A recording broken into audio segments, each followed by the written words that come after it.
Xolile, very good afternoon to you. Thank you so much for being on ENCA. So what we saw in that video that went viral yesterday, is that a common occurrence during evictions in Cape Town?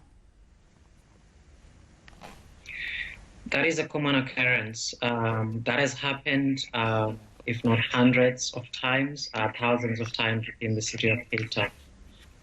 These are evictions that many people who do not live in informal settlements, who are not homeless, do not get to witness. And this violation, this inhumane treatment and this indignity is one that happens almost all the time within the city of Cape Town. And when you read the statements from the city of Cape Town, be it the mayor or the initial response that was issued once that video began to circulate, the impression is very much that the city wants to frame this as a case of 4 officers who we see in that video, rather than an abuse of people during evictions that is more systemic and widespread. Why do you think that is? Definitely. Those 4 law enforcement officers didn't decide to wake up and go and evict people.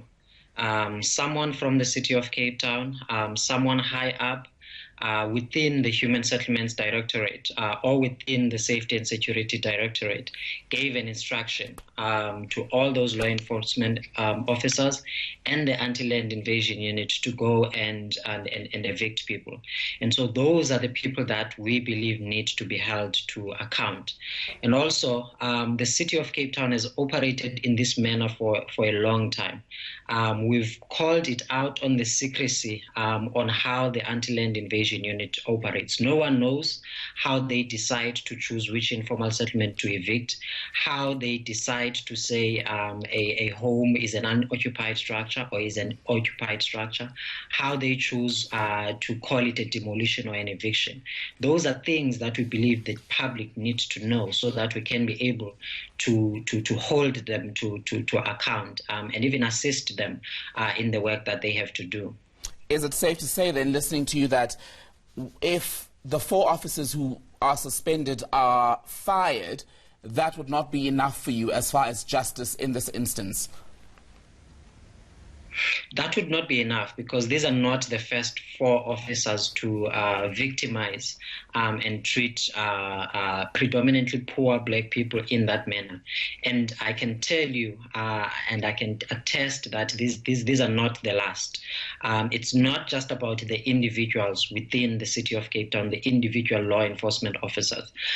It's about the system that is used to treat poor black people. The fact that we still have bylaws that we can say are anti-poor, and the city continues to introduce some of the sections in those bylaws. Most recently, there was a bylaw like that would have rendered many black people criminals. And so it's those issues that we have to deal with. And if we do not challenge those issues, dealing or suspending a few individual officers is not going to deal with a systemic issue. You've touched on this somewhat. This is not the first time that the city of Cape Town has been called anti-poor, anti-black. What do you think it's going to take? What do you think it's going to take to change things? I mean, as much as the video that came out yesterday can be seen, and we also can see it as dehumanizing to the gentleman, to Bulelani. It's a video that needed to be shown. It's a video that people needed to see. We've continued to work in the city of Cape Town. We've continued to call out to the city of Cape Town, saying they are anti-poor, they are anti-black.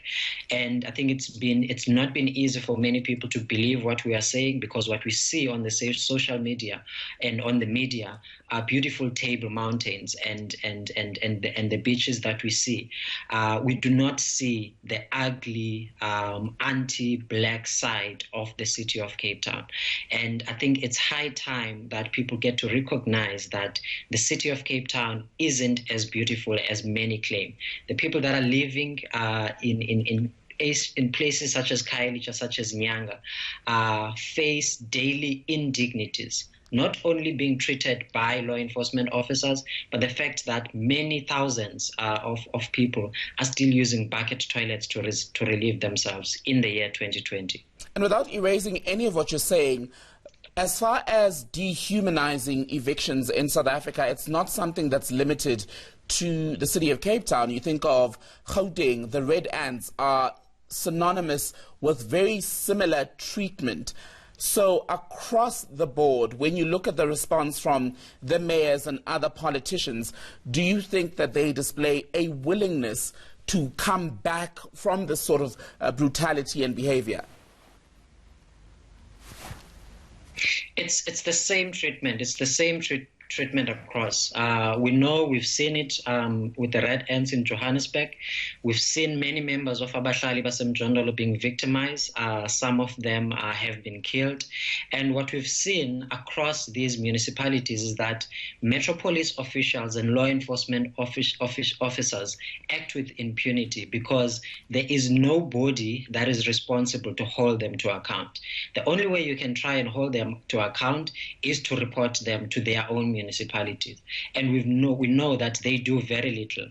What the city of Cape Town did now is very little as compared to the many complaints they would have gotten against law enforcement officers. There is an oversight structure. As much as it can be, people can see it as not as effective as it is for the South African Police Services, and that is IPID. But for Metro Police, for law enforcement, there isn't that.